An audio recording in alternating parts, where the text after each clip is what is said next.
Operation சிந்தூரின் போது சீனாவின் வான் அமைப்பை இந்தியாவின் ஏவுகணை தொழில்நுட்பம் சேதப்படுத்தியதாக தகவல் வெளியாகியுள்ளது.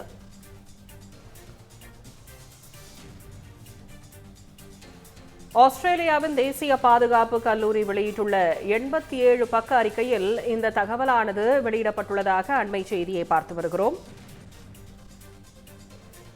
இது தொடர்பான கூடுதல் விவரங்களை வழங்குவதற்காக நமது மூத்த துணை ஆசிரியர் ஜோ மகேஸ்வரன் இணைப்பில் இருக்கிறார். வணக்கம் ஜோ மகேஸ்வரன், இது என்ன விவகாரம்? விரிவான விவரங்களை பதிவு செய்யுங்களேன். திவ்யா, ஏப்ரல் 22ஆம் தேதி காஷ்மீர் மாநிலம் பகல்காமிலே பயங்கரவாதிகள் அப்பாவி சுற்றுலா பயணிகள் மீது தாக்குதல் நடத்தி சுட்டு கொலை செய்தார்கள். இதற்கு பதிலடியாக பயங்கரவாதத்திற்கு எதிராக ஆபரேஷன் சிந்தூர் என்கிற பெயரில் இந்திய ராணுவம் அதிரடி நடவடிக்கை எடுத்தது. மிக துல்லிய தாக்குதலை நடத்தியது. பயங்கரவாதிகளுடைய முகாம்கள், அவர்களுக்கு தலைமையகம், அவர்கள் பயிற்சி பெற்ற இடங்கள் என்று மிக துல்லிய தாக்குதல் நடத்தியது. பாகிஸ்தானை பொறுத்த வரைக்கும் இந்த தாக்குதலுக்கு எதிர் தாக்குதலை பாகிஸ்தான் ராணுவம் எல்லை பகுதிகளில் நடத்தியது. இந்தியாவுடைய எல்லை பகுதிகளெல்லாம் தாக்குதலை நடத்தினாங்க. அதுல பாகிஸ்தானுடைய ட்ரோன்களா இருக்கட்டும், ஏவுகணைகளா இருக்கட்டும், எல்லாவற்றையுமே இந்தியாவுடைய வான் பாதுகாப்பு கவசமாக இருக்கிற S-4 எல்லாத்தையுமே S-400 வான் பாதுகாப்பு கட்டமைப்பு தகர்த்தது. பாகிஸ்தானுடைய எந்த தாக்குதலுமே இந்தியாவுக்குள்ள வெற்றிகரமாக நடத்த முடியல. அவர்களுக்கு அனைத்துமே தோல்வியாக இருந்தது. அவர்களுடைய தாக்குதல் எல்லாத்தையுமே வெற்றிகரமாக இந்திய ராணுவம் முறியடித்தது. அதே நேரத்துல பாகிஸ்தானுடைய எல்லை பகுதிக்கு உள்ளாக சென்று பாகிஸ்தானுடைய குறிப்பிட்டு சொல்லணும்னா நூர்கான், கர்கோடா உள்ளிட்ட பல்வேறு இடங்கள், ராணுவ தலைமையகம், இஸ்லாமாபாத் உள்ளிட்ட இடங்கள்லாம் இந்தியாவுடைய விமானப்படை மிக ஒரு துல்லியமான தாக்குதலை நடத்தியது. ஏவுகணை தாக்குதலும் வெற்றிகரமாக நடந்தது. அப்ப பாகிஸ்தானை பொறுத்த வரைக்கும் பெரும்பாலும் அவர்கள் ராணுவத்திற்கான தளவாடங்களையும் உபகரணங்களையும் நவீன ஆயுதங்களையும் சீனாவிடம் இருந்துதான் வாங்கியிருக்காங்க. சீனா சொல்லுவாங்க, ராணுவத்துல நாங்க ஒரு பெரிய பலம் மிக்கவர்கள், வான் பாதுகாப்பு கட்டமைப்புல சீனாவுடைய பாதுகாப்பு தான் ரொம்ப அதிகமாக இருக்கும், அது கண்ணுக்கு புலப்படாத ஒரு வான் கவசமாக எங்களுடைய வான் பாதுகாப்பு அமைப்பு இருக்கும் அப்படின்லாம் சீனா சொல்லியிருந்தாங்க. ஆனால் அதை பொய்ப்பிக்கின்ற வகையில சீனாவை சொன்ன இந்த வான் பாதுகாப்பு குறித்து ஏற்படுத்திய பிம்பத்தை துக்கு நூறாக உடைக்கின்ற வகையில இந்தியாவுடைய துல்லிய தாக்குதல், இந்தியாவுடைய முற்படைகளும் இணைந்து இந்த தாக்குதல் நடத்தினாங்க ஆபரேஷன் சிந்தூர்ல. அதுல விமானப்படையினுடைய பங்களிப்பு என்பது ரொம்ப ரொம்ப முக்கியத்துவம் வாய்ந்தது. பாகிஸ்தானுடைய எல்லை பகுதிகளிலே சென்று பாகிஸ்தானுடைய ராணுவ தலைமையகம், பாகிஸ்தானுடைய அணு ஆராய்ச்சி நிலையம் உள்ளிட்ட பகுதிகளெல்லாம் மிக துல்லியமாக தாக்குதல் நடத்தினாங்க. அப்ப பாகிஸ்தானுடைய வான் கவசமாக வான் பாதுகாப்புக்காக அவங்க சீனாவிலிருந்து வாங்கின YL-80 ரேடார் கட்டமைப்பு, அதே போல HQ-16FE, அதே போல HQ-9B உள்ளிட்ட ஏவுகணை அமைப்புகள்லாம் இந்தியாவுடைய ராணுவம் துக்கு நூறா சிதைச்சிட்டு அந்த அவர்களுடைய இந்த வான் பாதுகாப்பு கட்டமைப்புகள்லாம் உடைந்து விலை உயர்ந்த உலோகங்களாதான் துக்கு நூறா உடைந்து இருக்கிறது. இதெல்லாம் யாரு சொல்றா அப்படின்னா இந்திய ராணுவம் அதை முன்னாடியே சொல்லிட்டாங்க. பாகிஸ்தானுடைய வான் கட்டமைப்பை நாங்க தகர்த்துக்கு தான் எங்க துல்லிய தாக்குதல் நடத்தணும். துல்லிய தாக்குதல் என்பது பயங்கரவாதிகளுடைய முகாம்களை மட்டும் இலக்கு வைத்து நடத்தினா பொதுமக்களுக்கு யாருக்கும் எந்த பாதிப்பு ஏற்படாத வகையில துல்லிய தாக்குதலா இருந்தது இந்தியா சொன்னாங்க.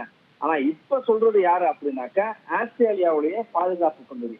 ஆஸ்திரேலியாவோட பாதுகாப்பு கல்லூரி துணை கண்டத்துல வான் பாதுகாப்பு மற்றும் வான்வெளி தாக்குதல்கள், ஏவுகணை தாக்குதல்கள் குறித்த ஒரு அறிக்கையை அந்த தலைப்புல வெளியிட்டிருக்காங்க. ஒரு 87 பக்கம் அந்த அறிக்கை.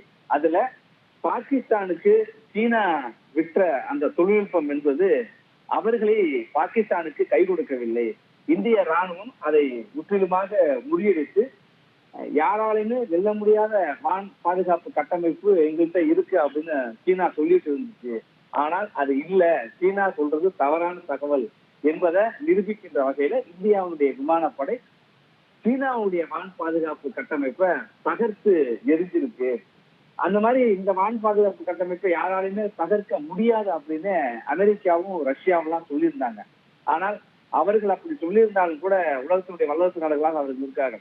அப்படி சொல்லியிருந்தாலும் கூட அதையுமே பொய்ப்பிக்கின்ற வகையில சீனா, ரஷ்யா, அமெரிக்காவுடைய கருத்துக்களை பொய்யாக்கி இந்தியாவுடைய ராணுவம் சீனாவுடைய வான் பாதுகாப்பை துக்கு நூறா சேர்த்திருக்கு. இது இந்திய ராணுவத்தினுடைய துல்லிய திறன், தாக்குதல், திட்டமிடுதல், நம்மளுடைய ஏவுகணை தாக்குதல். பிரம்மோஸ் தான் அது மிக முக்கியமாக. பிரம்மோஸ் ஏவுகணை இந்தியாவுடைய உள்நாட்டு தயாரிப்பு, இந்திய ரஷ்ய கூட்டு இதுல இந்தியாவுடைய தயாரிப்பு, அது மிக முக்கிய பங்கு வச்சிருக்கு. அப்ப இந்திய வான்படையினுடைய சிறப்பை உலக நாடுகள் இப்ப அங்கீகரித்து பாராட்டுகிற ஒரு நிகழ்வாதான் ஆஸ்திரேலியாவுடைய இந்த தேசிய பாதுகாப்பு கல்லூரி அந்த அறிக்கையை வெளியிட்டிருக்கு. இந்தியா சொன்னப்ப சீனா, பாகிஸ்தான் உள்ள நாடுகள்லாம் அதை அது இல்லை அப்படின்னு அதை தவிர்த்தாங்க. ஆனா இன்னைக்கு தவிர்க்கவே முடியாத அளவிற்கு இந்தியா அன்னைக்கு சொன்னது உண்மைதான் அப்படின்னு இன்னைக்கு ஆஸ்திரேலியா உறுதிப்படுத்தியிருக்கு.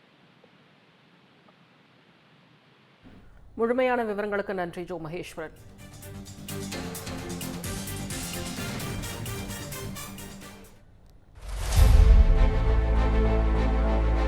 தமிழ் செய்தி தொலைக்காட்சி வரலாற்றில் முதன்முறையாக தமிழ்நாடு ஆளுநர் RN ரவி பங்கேற்கும் சிறப்பு நேர்காணல். அதிரடியான கேள்விகள்.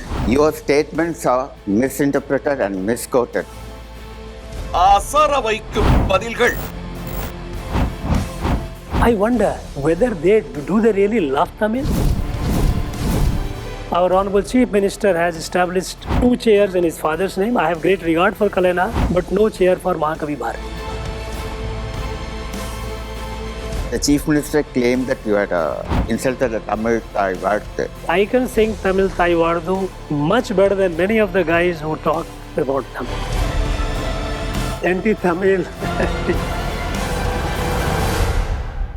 நமது தமிழ் ஜனம் தொலைக்காட்சியில் விரைவில் சென்னையோட next biggest real estate booming லொகேஷனான சென்னை பெங்களூர் ஹைவேல ஒரு பிளாட் வாங்கணும்னு பிளான் பண்றீங்களா? பூந்தமல்லியில 6,000 per square feet, ஸ்ரீபெரும்புத்தூர்ல 4,000 per square feetனு மார்க்கெட் பிரைஸ் இருக்கும்போது நம்ம ஜி ஸ்கொயர்ல மட்டும்தான் half the price of Sriperumbudur and 1/3 the price of பூந்தமல்லியிலேயே உங்களுக்கு வில்லா பிளாட்ஸ் கிடைக்கும்.